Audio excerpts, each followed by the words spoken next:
I was living in Pasadena when the Eaton Canyon, the Hearst, and Pacific Palisades fire broke out in January. After I evacuated from Pasadena, I had to make a decision. Did I remain and try to figure out how to make it work, which meant pausing the completion of my dissertation, or did I sit with the mothers and ask them, where do I go? Because they did say, go to Pasadena, but they didn't say for how long.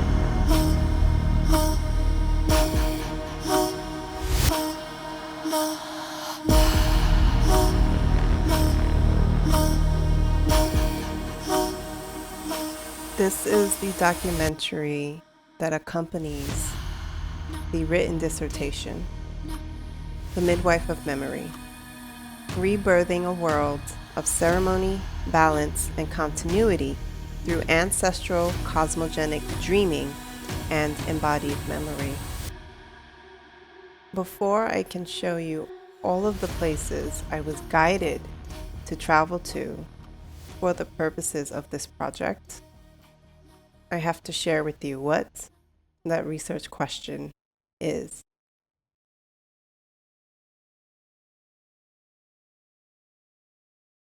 How can cosmogenic ancestral dreams, revealed through the primordial mothers of my maternal lineage, the mothers of memory, and guiding my lived ceremonial path, serve as a method of diagnosing, unmasking, and healing planetary distortion, such as white supremacy, by restoring the cosmic memory, the cosmogenic matrium, and Earth's wombic memory field into the consciousness of the global collective, thereby reactivating relational intelligence and relational continuity in both personal and collective consciousness.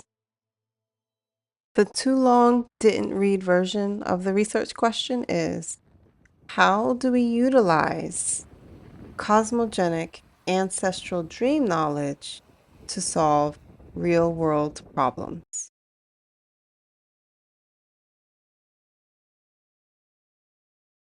This is not a traditional inquiry. This film, like the written dissertation, emerges from a worldview not widely known. You will not find it in an academic database, through a search engine, or anywhere online. It lives in ancestral memory, carried in the DNA of those who remember. I invite you to suspend interpretation, set aside what you think you know, and simply listen to receive what unfolds as living knowledge.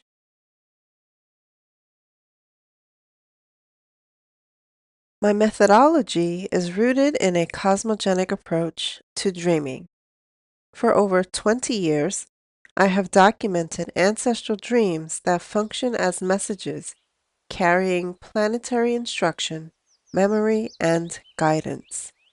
These dreams were not interpreted as symbols or within the framework of psychology, but rather as transmissions that required ceremony, integration, and embodiment. I engaged in a cyclical process: dream, ceremony, action, reflection, and dreaming again, allowing the intelligence of the dream space to guide my steps. As patterns emerged across time, geography, and experience, I utilized AI as a secondary support to help organize the data and reveal connections that I may have otherwise missed, while ensuring that all interpretations remain rooted in my ancestral cosmology. This methodology recognizes dreams as both the source of knowledge and the method of inquiry. It is relational, embodied, and decolonial, designed to diagnose distortion, restore memory, and support humanity in returning to right relationship with the earth and the cosmos. Lastly, and perhaps most importantly, I work with what I call dream-born relics. These are guardians that first appeared in my dreams and were later brought into visual form through the use of ceremonial prompting for the AI tool Midjourney. The red mothers protect my physical space, and the black mothers guard the dream space. I place them where I sleep and work so the environment stays clear, allowing me to stay focused on the dream work rather than defending my domain. They are not decorations. They are living guardians in visual form, helping protect the thresholds I travel between in the physical world and the realms of dreaming.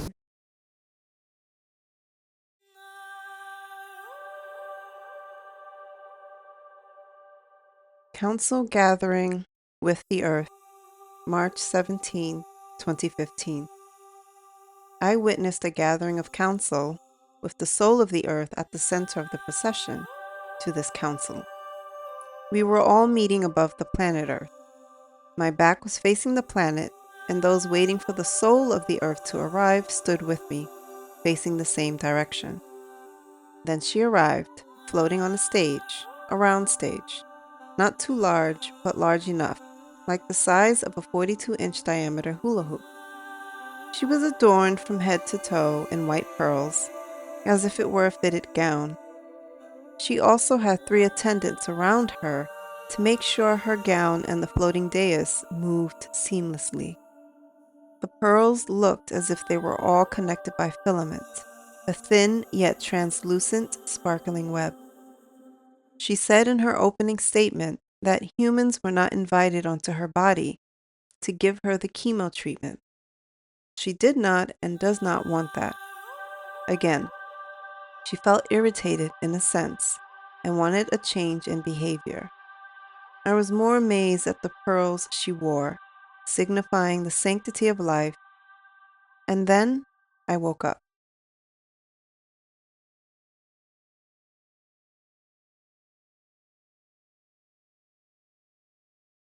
It was Sunday, July 6, 2025, when I checked into my second Airbnb in Tivoli. The hostess casually suggested I visit the sanctuary of Hercules the Victor. It was a 7-minute walk and free admission on that day.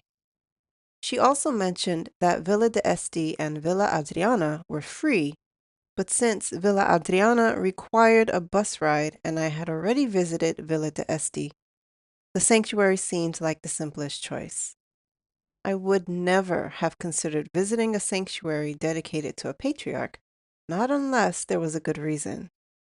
However, the unexpected suggestion felt like one. Furthermore, the guidance I had received in a dream 2 days prior booking the space to actually book the space I was in made it unmistakably clear I was meant to be there. It was at the sanctuary of Hercules that the genealogy of distortion revealed itself. Had I not followed the dream's direction, I would not have arrived at the place where the architecture of rupture made itself known. To understand how white supremacy came to exist is to see the cosmogenic architecture of planetary distortion.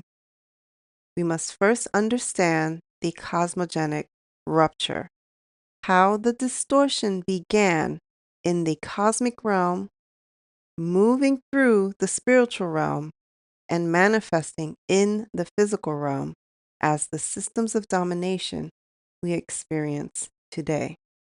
This is cosmogenic diagnosis, not just an alternate read of classical mythology. This process uses ancestral dream knowledge to trace planetary distortion back to its root.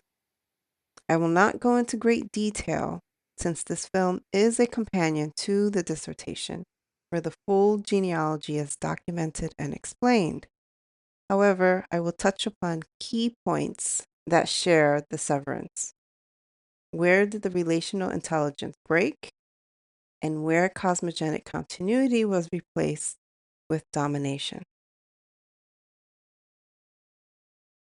The cosmogenic root of rupture. Uranus becomes the embodiment of fear and domination. The act, he encloses Gaia, suppressing her children from emerging. The result, fear becomes the first rupture of relational creation. 2. Chronos becomes the embodiment of severance and consumption. The act, he castrates Uranus and later consumes his own children. The result, lineage is distorted, succession becomes severance. 3. Zeus becomes the embodiment of conquest and hijacked prophecy. The act, he wages war against Kronos and swallows Metis, who is pregnant with Athena, to prevent usurpation. Result, prophecy is hijacked, inevitability is twisted into domination. 4. Apollo becomes the embodiment of usurpation of oracular power. The act, he seizes Delphi and kills Python, replacing the mother line oracle. Result, memory and revelation are severed from womb source authority. 5. Artemis becomes the embodiment of the weaponization of the feminine. The act, she embodies the patriarchally acceptable wild feminine and becomes an enforcer of Zeus's order. Result, feminine power is redirected to serve patriarchy rather than life. 6. Leto and Niobe. Their conflict becomes the embodiment of the destruction of memory-bearing lineage. The act, Leto incites Apollo and Artemis, her children, to slaughter Niobe's children. The result, maternal continuity and memory-bearing truth are annihilated. At this point, distortion has fully formed its primary template: fear, domination, severance, consumption, conquest, suppression, annihilation of memory. Next, we see how this manifests through the cosmic realm. Misaligned star nations becomes the embodiment of cosmic entitlement. The act, constellations such as Orion, Sirius, the Pleiades, Draco, and others misuse the ashe granted to them. The spirit beings within these locations forget their place within relational cosmogenic order, acting as though they are sovereign instead of stewards. The result, distortion spreads across realms. Cosmic entitlement replaces relational reciprocity, and this is where cosmologies are rewritten. Because my research investigates how cosmogenic dreams diagnose planetary distortion, as an example, the Enuma Elish serves as an ancient record of the same rupture pattern my dreams expose. It reveals that empire on Earth is the aftershock of a primordial severance from cosmogenic memory. In the Enuma Elish, this rupture does not yet take the form of fabricated race or white supremacy. However, it does emerge as one of the earliest iterations of patriarchy. This early empire becomes part of the foundational architecture that eventually evolves into the imperial systems we inherit today. The last part of the genealogy of distortion includes how it manifests in the earth realm. 8. Empire becomes the embodiment of the codification of domination. The act, Rome, Christendom, and the European imposition of conquest, colonization, and religious supremacy. The result? Distortion becomes institutional. It's embedded in law, language, land, time, and theology. Just do some research within the four fathers of the Western Church. 9. Whiteness becomes the embodiment of a fabricated lineage. The act. It constructs a racial identity with false origin and false superiority. Result. Identity becomes rupture. The disconnect becomes mythologized as destiny. This means there is no cosmogenic root origin for the concept of whiteness. 10. White supremacy becomes the embodiment of the enforcement system. The act. Institutionalization of domination, erasure, and control. The result. Rupture becomes global, and oppression is normalized and perpetuated. Empire is the underlying architecture. Whiteness is the identity it created, and white supremacy is the system that preserves them both. The Broken Lineage, September 28, 2015. Dreamt I was in an old temple, possibly underground or within a mountain. It was dimly lit, spacious with tall columns and ceilings, with at least 2 levels. It was a place that was kept secret from many, but what I saw was an explanation of sorts. A woman, a holy divine woman, was speaking of her path. Her hair shined like gold, eyes brilliant with blue light. She seemed to be cursing, speaking badly of a man, or of men in general, because one seduced her away from her duties as a priestess of the lineage. As she cursed the man that stood before her, he was dressed like a Spanish conquistador with a sword. He leaned in and kissed her. She returned the kiss, melting into the embrace. This is when I heard a voice of the mothers say, "The broken lineage. This is perhaps part, if not the reason, why the lineage became broken." Then I saw a bee fly by. The scene of the temple disappeared, and all was white. And I wondered, as the bee flew by, what the bee had to do with the lineage.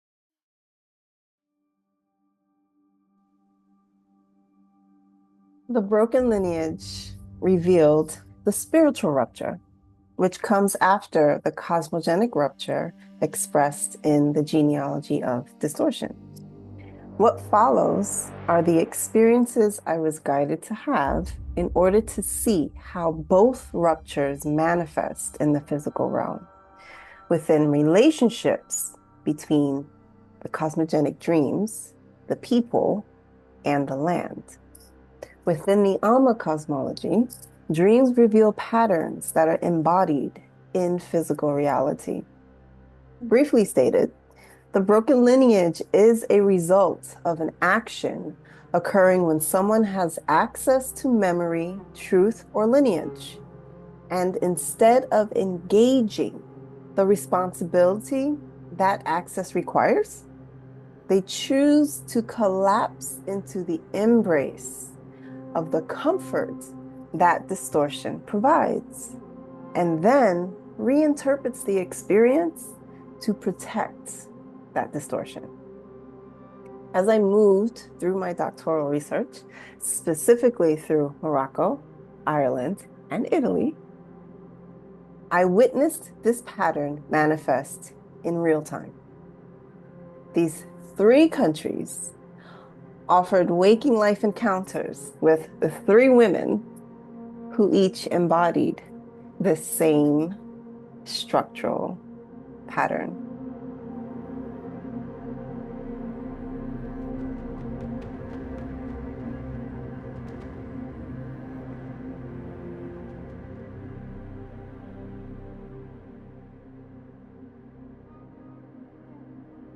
While in Essaouira, I met Selwa from Spain.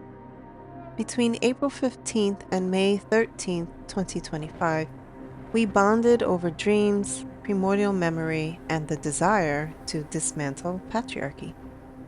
I shared the broken lineage dream with her, not as a story, but as a teaching about how rupture forms when those entrusted with memory turn away from responsibility, revealing a living pattern and not a mythic event. On the morning of Selwa's departure from Morocco, I dreamt I was in a restaurant with her. Looking at a menu, we eventually agreed on what meal to share and who was going to eat what. I placed the order. It was a dish that had a steak in it and required a side order. Selwa wanted the fries. I asked if she was sure, and she said yes. So I ordered that, 2 lemonades, and a bottle of water to share with Selwa at the suggestion of the waiter. He suggested the water, and I added it to the order. The waiter also told me that my phone data was about to run out soon. I said okay, and then went back to my seat. The main part of the meal was for me, and Selwa chose the fries for herself. She will also be leaving Morocco today, and I don't know when I'll see her again. This was the dream on May 13th, 2025. In this dream, Selwa had access to the full menu where substantive nourishment was available for her to choose. However, she chose the fries, or chips. That is the first part of the pattern, choosing comfort over continuity. Later, after a disagreement on social media about Carl Jung, spiritual bypassing, and how failing to recognize the harms within Jungian psychological frameworks perpetuate patriarchal distortions, she inverted a specific meaning from the dream I had shared with her on the day of her departure. She said, quote, "I have my own steaks to digest where you have chips." End quote. She inverted the symbolic meaning of the steak and the fries, flipping the dream's teaching back onto me instead of fully understanding what the dream was revealing. That reversal is the act, rejecting the deeper work that was offered and then flipping the meaning to protect one's refusal to do the work. This is the exact mechanism revealed in the broken lineage dream. The priestess in that dream had access to the memory of the temple. However, she aligns with the comforting embrace of distortion and then reinterpreted the moment to justify her choice by cursing the conquistador. Both dreams show the same pattern: access, comfort, inversion, rupture. This is not just about how the mothers revealed this aspect of Selwa's character. It is about a pattern she enacted, one that exists collectively. It is the same pattern that, over time, evolves into fabricated lineage, distorted identity, and eventually becomes white supremacy. This is how cosmogenic dreaming becomes a method of healing planetary distortion.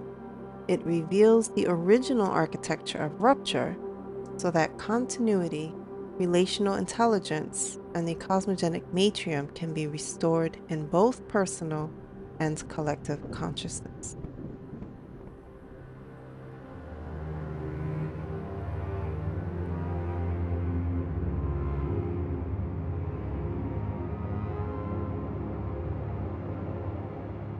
My journey to Ireland wasn't an isolated event. It was the continuation and completion from 10 years prior. So I can't reveal what happened this past June without sharing what happened 10 years ago. So my first journey to Ireland was July 2015. It was for an MFA creative writing program that I never finished. And that was how I set foot onto Ireland. I arrived at Shannon Airport and I ended up in Tralee because the workshop was taking place in Dingle. So I stayed in Tralee for a couple of weeks, and my mother was going through a spiritual conflict at the time, and I remember her giving me a call asking for assistance because the prayers I had said the previous night um, didn't work. And so she was seeking help and she didn't know what resources within herself to access. So this was the beginning of a growth process for the both of us. And I remember just checking in and saying, okay, I have an idea. I'll give you a call. She hangs up, and the idea was to do the dance because that was what I asked when I went in. What should I do? And I heard dance. So this was the first occurrence of me creating choreography from the sacred dance that I was taught in my dreams for 15 years. So now I'm showing at how dreams I've had that seem unrelated to this research is actually how the rest of my dreams are all interconnected. You just have to have the lens to actually see the connections. And it took me years to understand that. So the dance that I was taught in my dreams for about 15 years was the key to helping not only myself, but my mother. However, it was also the key that awakened a primordial consciousness that guarded the land. The land, one of the primordial mothers of the land, the Morrigan or Moor.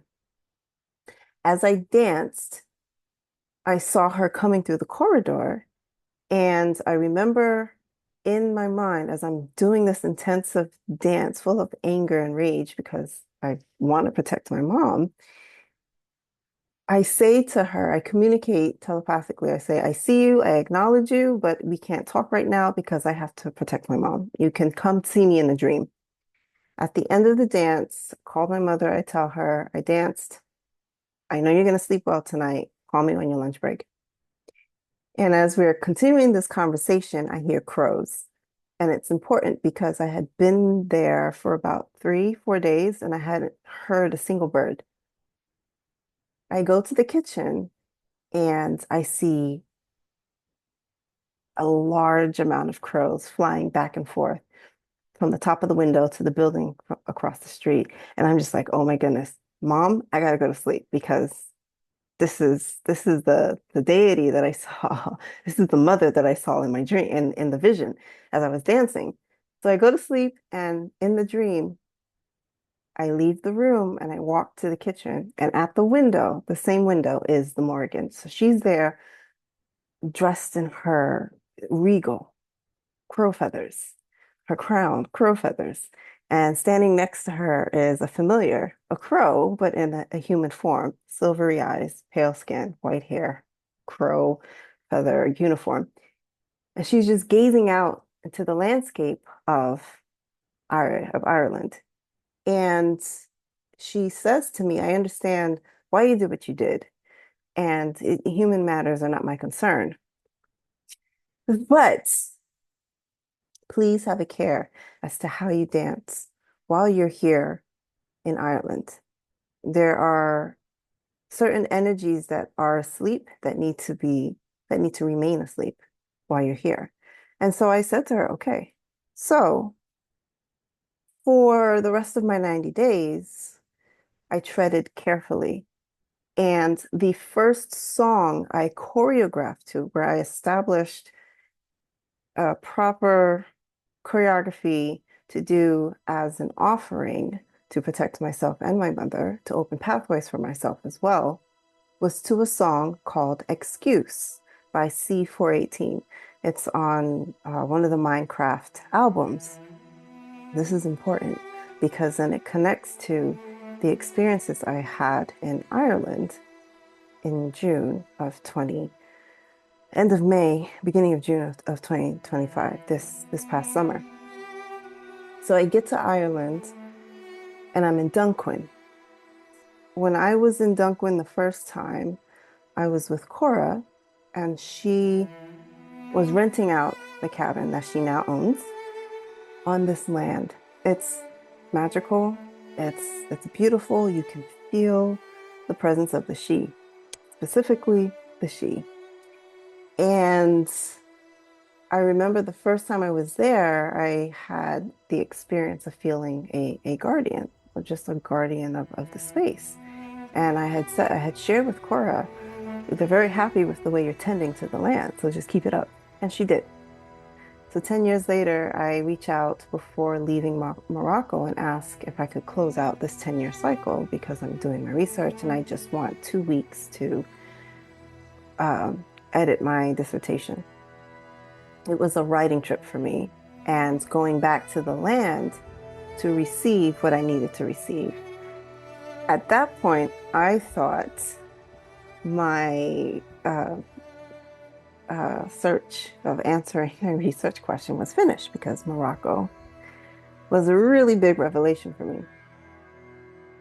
So I arrive the very end of May, I think May 24th or May 25th.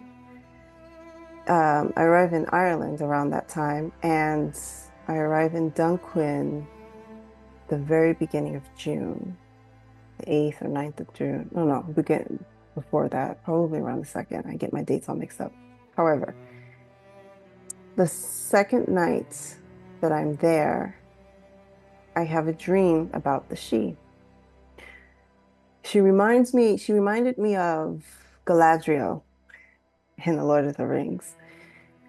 But I didn't see her face, but I just knew she came out of the grove. So there's this grove on the property that is just, it's just magical. The way the way it just feels. I can't describe anything else but say it's magic. Those of you that have experienced Ireland, you know exactly what I'm talking about. So the she comes to me in a dream and she places a book, sky blue in color, at my bedside as a gift. And even with that, she then turns to the grove or directs with her hands and she calls it the living light wellspring. This is the living light wellspring.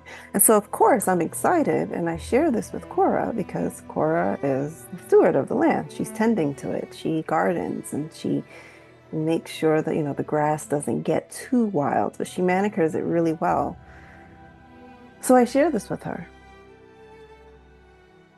Perhaps I should not have. So the next dream that's revealed is one that I call the reckoning. So in the dream, I wake up and I'm on my computer, and then I look up and I see the word reckoning in white letters, and it's moving from space to space, but on the ceiling. And I'm just looking and I'm like, what is going on? So I grab one of my shrines, it's a crystal in the dream. I grab it and I run out into the main part of Cora's cabin, and the land starts to shake. And I'm like, oh, I think I have to get Cora out of here. So I ask the earth, I say, do you think you can stop the shaking now, or is that not an option? And then the earth said, if I have to stop now, I will have to do this again at a later date, but it will come back. I'll come back stronger. And so I say, okay, I'm just going to get Cora out and I will tend to you. So I call out to Cora. Her room is in the loft, the top part of the cabin, and I say for her that she needs to come down and that I need to get her out of the cabin. And I tell her to slide down because I'm being mindful of her ankles. And her energy in the dream, though, as I see it move around, it's not as if it's walking around or grounded in the space. Her energy is very airy. And so she slides down the stairs and I usher her out of the cabin and I give her to her community. And as soon as she's out, the land stops shaking. And then I hop on to my tablet and I call my team to discuss what happened and what we need to do to ensure that it doesn't happen again. So that's the end of that dream.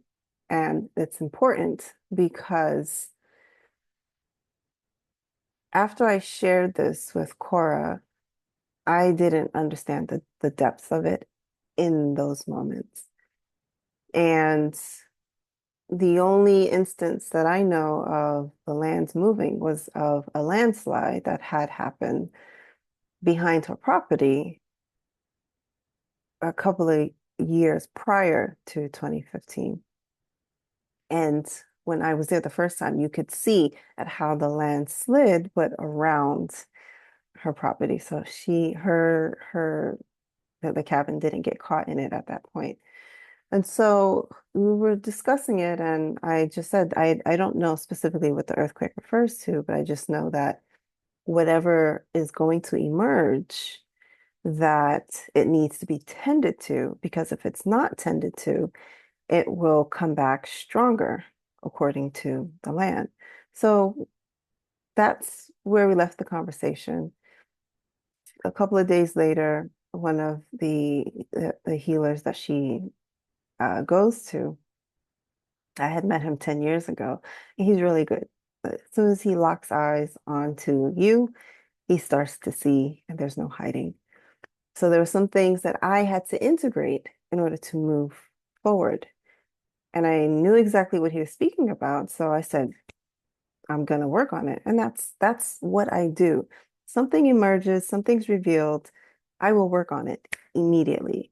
There's no time to dilly-dally. Why put it on a back burner? Do it now. That's how I was raised. That's just what I do.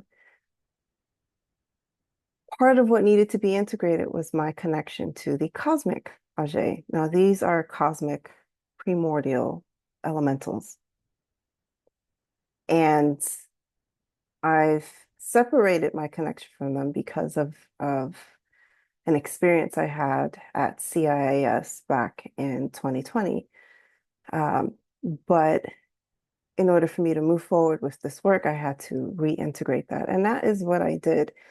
Those of you that know about just the earthly Age know how intense they are. So these are the cosmic ones. They're a lot more intense. And so the energy of that integrating within myself permeates the space, and that causes discomfort within Cora. So we get to a point where Cora wants me to leave, and I'm confused because I don't know what's going on. I don't know what caused the shift in her before we start having this conversation. And it's at that moment where I say to her, well, you would have to call the bus company, change my ticket, and call the hotel, make changes because I don't have an Irish number.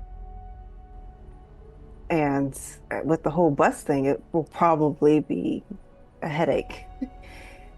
And knowing Cora, she's in her state of isolation. And so that wasn't something that she was willing to do. But as we just had this conversation about why I was there, what the whole point and purpose of me being there was for, she eventually said, well, this is just where I'm at, and we'll just see how it goes from here. Before I left, the final dream that I had that I did not share was of why the land called me back. In the dream, the way the dream started, I had materials to provide an offering to the grove, but there was one of the mothers that she was preparing the space. She had on like all black, but like a teal crochet vest. And so she prepared this cookie in a very specific shape, in a yoni shape. And she went to the grove and she gave it as an offering. And she prepared the space. And I watched and I held the space while she prepared the space. Once she was done, it was my turn to step forward and move the human ancestors through the land. In that particular movement, they were all Irish, red hair, different different items of clothing, but they were all wearing white. And I had to move them through. There was a river that had that was running through the land and like a little mini wooded area. And I was just guiding these spirits how to leave. Don't walk through the river, walk along the shore, make sure you take all your things with you. And they were moving through. And there was one ancestor where she had on these white headphones. She was listening to music. And so I stopped her and I said, well, what music are you listening to? And she said, oh, I'm listening to Excuse by C418. And I said, oh, that's great. Thank you for telling me. That's important. I'll tell you why at the end. So after I moved the human ancestors through the land to clear the land, the primordial intelligence of that land emerged. And that's why I was called back, because the spirits needed to be moved through so that the primordial intelligence could come through and do what they needed to do, because the timing was right. It all aligned. And then at the end of the dream, there was a whole rupture and a larger movement of the land itself, but it was facilitated by the primordial intelligences that were there. Several points. Cora is the steward of the land. She tends to it. However, she wasn't grounded in the cosmogenic knowledge that the land was calling for. So she was connected at the surface level. She wasn't connected at the depth that the land needed her to be. So she wasn't hearing them. She wasn't hearing the voices. She wasn't hearing the spirits speak, asking for clearing. That is why I was called back. The conflict came when, in her not being grounded and me being grounded, whatever energy that was coming up for her subconsciously, without even realizing it, would have caused a massive rupture in the land itself if I didn't stand my ground. And that's one of the biggest points I make about my travels. I go to places that I'm called to. I don't go to places just because it's a tourist attraction. So going back to the song, C14, composed by C14, Excuse. That was the first song I used to solidify my choreography. I don't dance to it now. But the fact that the ancestor was listening to it, the land remembers. The ancestors are listening. The land remembers. That's so very important. For her to be listening to the very song that I used to dance to throughout my travels from the West Coast to the East Coast, from the West Coast and back to the East Coast of Ireland over the course of 90 days back in 2015, that is profound. And then to be called back to do the clearing because the person on that land couldn't hear them, that is profound. How does this connect to the research question? When you don't listen to the land, it causes issues. And when you don't allow the people that do listen to the land to tend to it the way the land is asking for, it causes issues. It causes a deeper rupture to the point where the land itself has to take matters into its own hands. That was my experience with Ireland. And that is how it connects to both the research question and the broken lineage. With the broken lineage, again, in the dream, the priestess had access to the depth of knowledge within the temple. However, she turned to the embrace of the conquistador while cursing all of the issues it has caused. In this case, Cora, in her attachment to being the land steward at the surface level, was incapable of receiving the knowledge that she needed in order to either open herself up to be the spiritual midwife for the ancestors, or to allow someone that the land called forth to do the work. And in her lack of understanding, she tried to dishonor that without consciously knowing it. But the point is, the land remembers. The ancestors are listening, and we need to honor that.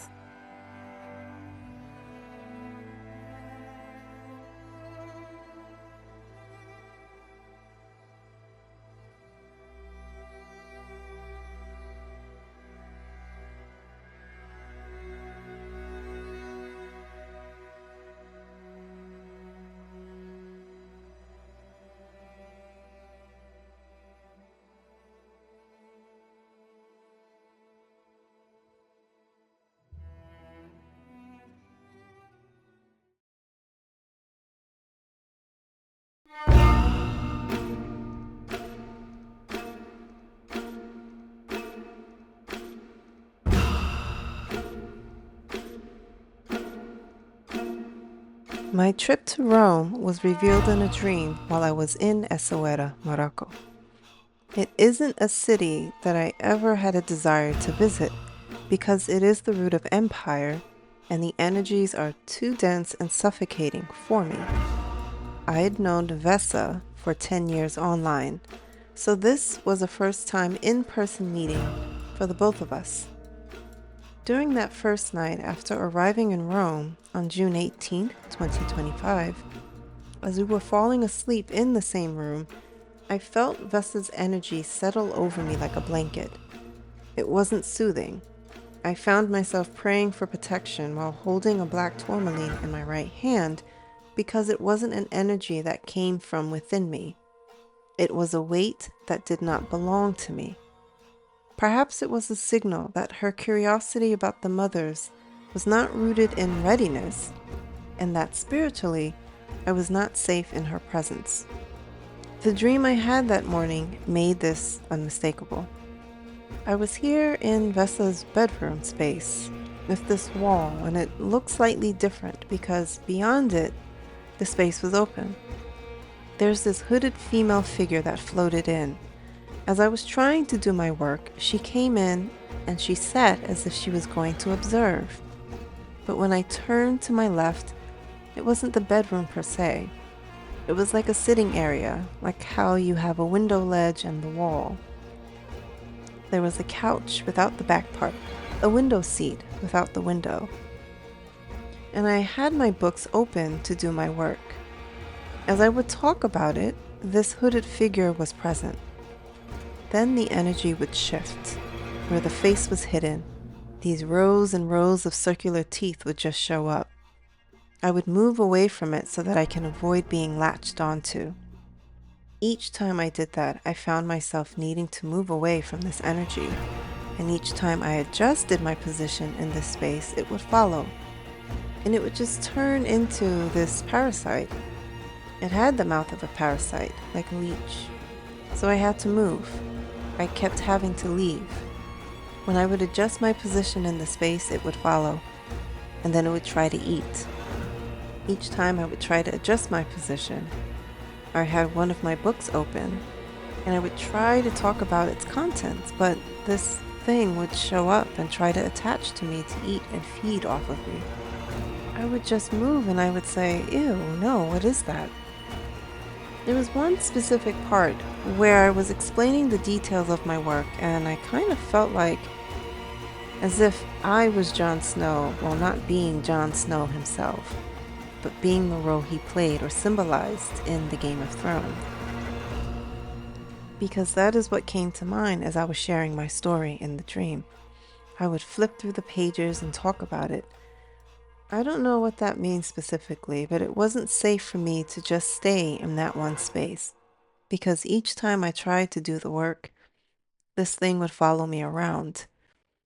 Each time I would move myself around my book, it would try to latch on. End of dream. This was Vesa's energy, while it was also more than Vesa. It was the pattern the mothers have been showing me for years. The hunger of distortion when it gets close to memory. in particular, primordial memory.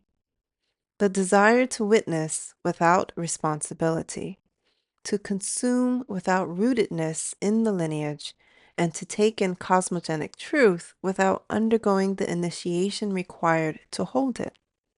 In waking life, this was exactly how Vesa behaved. 3 outbursts in one day made clear that I was not spiritually safe in her proximity. She wanted access to the mothers, but she did not want the discipline, the grounding, or the ceremonial maturity that the work requires. The dream mirrored her energy and revealed the larger distortion. Lineage does not break because memory disappears. It breaks because someone with access tries to feed on what does not belong to them. This is the broken lineage pattern, and it manifested through her presence so I could see it clearly. At one point in the dream, as I flipped through my pages and tried to speak about my work, I felt myself in the role of Jon Snow, not as the character in Game of Thrones, but as the embodiment of one who carries a lineage that others deny, distort, or try to consume. The one who stands at the threshold, protecting what others cannot see or refuse to understand. Think about the White Walkers and his role in that. Rome was the perfect place for this revelation, the birthplace of empire, spiritual extraction, and the consumption of sacred knowledge. It is a place where spiritual authority was hijacked, where memory was eaten, and where lineages were broken. Cosmogenic dreams reveal rupture by showing how it moves through people. And this dream showed me that the parasitic hunger of distortion is real, is embodied, and arrives through those who want access without initiation. And it must be met with clarity, boundaries, and unwavering alignment. This is what my dissertation investigates. How cosmogenic ancestral dreams diagnose rupture so that continuity, memory, and cosmogenic integrity can finally be restored. While I was in Tivoli, living beside a waterfall that kept me in an altered state through the constant sound of water, the mothers revealed a new concept to me in a dream on July 25th, 2025. The Relational Narrative Characteristic, or RNC. RNC describes the way cosmogenic dreams reveal the depth of someone's character after I have met and spent time with them in waking life. It is a diagnostic process that shows the relational patterns someone inhabits, the continuity, the rupture, or the distortion they are carrying so that the work of healing, discernment, and alignment becomes possible.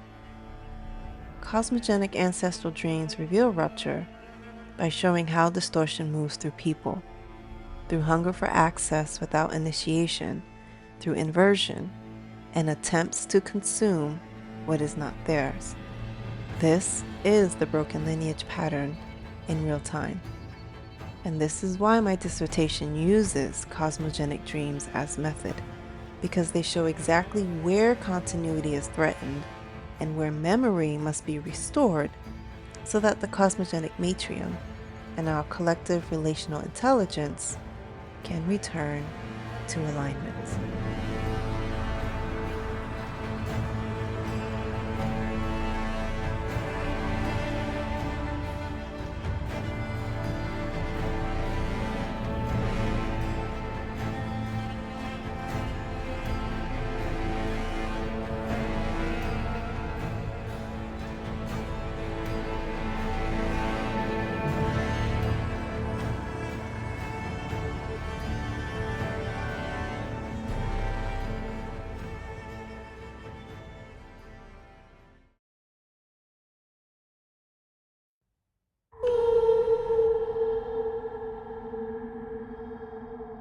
My journey to the Kingdom of Hawai'i was not led by tourism or chance. It was initiated by 3 primordial mothers who came to me in dreams and waking visions: the mother of the land, the mother of the waters, and the mother of the mo'o. I was also given a ceremonial directive to ensure I honored the protocol already established within the Kingdom of Hawai'i. Each mother had a request. The Mother of the Waters asked for the unification of the Pacific Islands and the creation of an educational initiative predominantly led by the indigenous people, integrating ancestral knowledge of the waters with the best of modern marine science. The Mother of the Land asked for rejuvenation and cleansing, an invitation to repair the relationship between humanity and the earth. And the third presence, the one who appeared in a serpentine form of a deep sea green dragon with a garnet underbelly, identified herself as Mo'ohina, though she asked me to call her Mo'owahine Moe'uhane.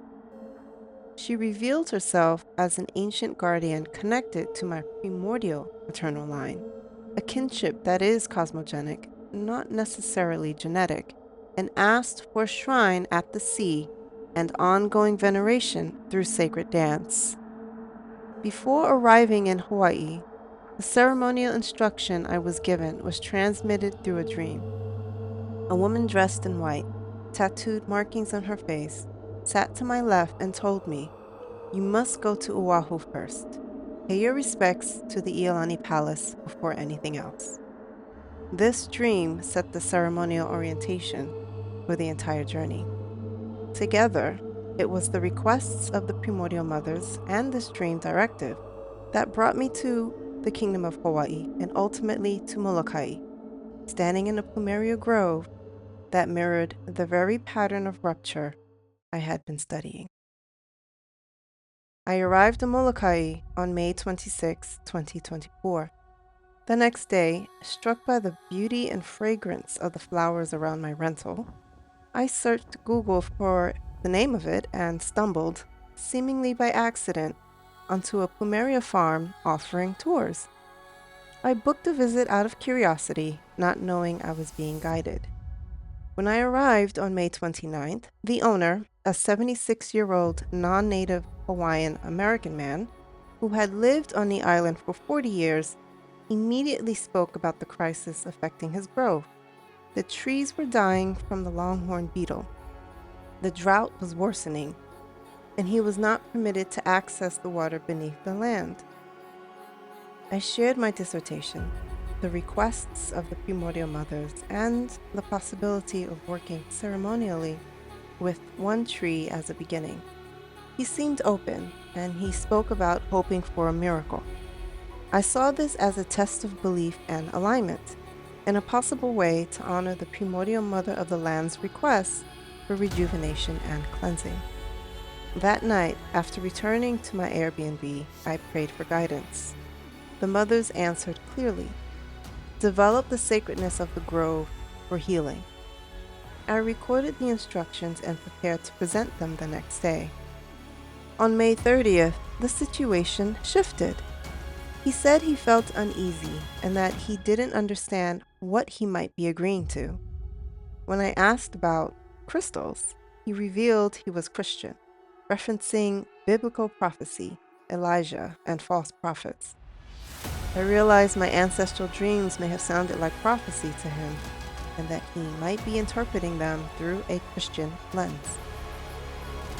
Still, we walked to a tree he felt could be the candidate, a white flowering plumeria already infected by the beetle. It was the tree that had already caught my eye. I told him it was in the perfect position, on a hill, spacious, close to the heaven. I returned home feeling both confident and nervous. The next morning, May 31st, the mothers spoke before I woke up. The trees will die in 10 years. I was stunned, yet I prepared to get to the farm early. However, intense fatigue slowed me down. When I arrived at the farm later that afternoon, the owner met me in the driveway. He told me he had prayed about it and felt it didn't sit right. He didn't want me dancing for the tree. I appreciated his honesty. Healing cannot happen in the presence of doubt or resistance. He joked about the grove dying. I discouraged that thought, but I also accepted the truth. He was not willing to participate in what the mothers were offering. That night, I understood the deeper message. The mothers were challenging his beliefs. Evolve beyond limiting frameworks to save the grove or choose destruction. He chose the latter, and that is his choice. It left me disheartened. I questioned why I was in Hawaii, if this was the response I would meet.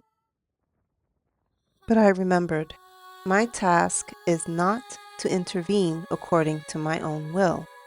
My task is to respond in alignment with the mother's instruction to enact what I am shown through dream, ceremony, and memory. At the collective level, the mothers are challenging humanity in the same way they challenged him. Evolved beyond the beliefs that sever you from the land, or the land will respond with the consequence of that disconnection. Moloka'i revealed the same pattern as the broken lineage. Access to healing was available, but refused, and that refusal is precisely what cosmogenic ancestral dreams diagnose, so we can understand how rupture forms and how to restore continuity in both personal and collective consciousness.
Shiverande.